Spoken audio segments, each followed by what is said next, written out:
এখানে একটি কথা এসছে কিছুক্ষণ আগে, আমাদের গৌস তার বক্তব্যে কয়েকটি কথা বলেছে। দেখুন, আহ, সব সময় সবকিছু বইয়ে হয়তো খুব সুন্দরভাবে সবকিছু লেখা থাকে, কিন্তু সেই লেখাগুলো, সেই গাইডলাইনগুলো যদি বাস্তবায়ন করতে হয় সেটা মানুষকেই করতে হবে।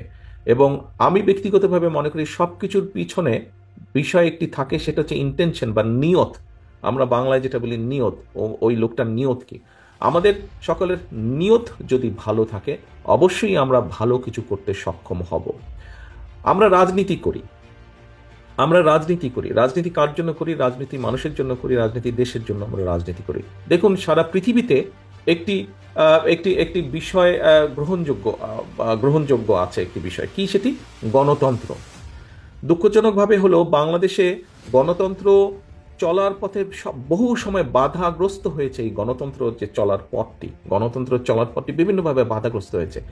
আজকে আমি মনে করি এখানে আপনারা যারা আছেন, আমরা সকলে মিলে যদি একটি শপথ গ্রহণ করি এবং এই শপথটা যদি আমরা সকলের কাছে নিয়ে যেতে পারি, যে সেটি হলো যে কোনো মূল্যে হোক, আমরা যেই গণতন্ত্রের জন্য জুলাই আগস্ট মাসে প্রায় ১৫০০-এরও বেশি মানুষ শহীদ হয়েছেন, যেই গণতন্ত্র পুনরুদ্ধারের জন্য গত প্রায় ১৬-১৭ বছর ধরে, এক যুগেরও বেশি সময় ধরে বাংলাদেশ জাতীয়তাবাদী দল বিএনপি সহ অন্যান্য বিরোধী দলের বহু নেতাকর্মী গুম খুনের শিকার হয়েছেন, সেই গণতন্ত্রকে যদি আমরা কন্টিনিউ করতে পারি, আমরা যদি একটি গণতান্ত্রিক প্রক্রিয়াকে কন্টিনিউ করতে পারি, তাহলে অনেক কিছু সমাধান রাতারাতি হবে না, বাস্তবতা এটাই। তবে পর্যায়ক্রমিকভাবে আমরা সমাধান অনেক কিছু করতে পারবো।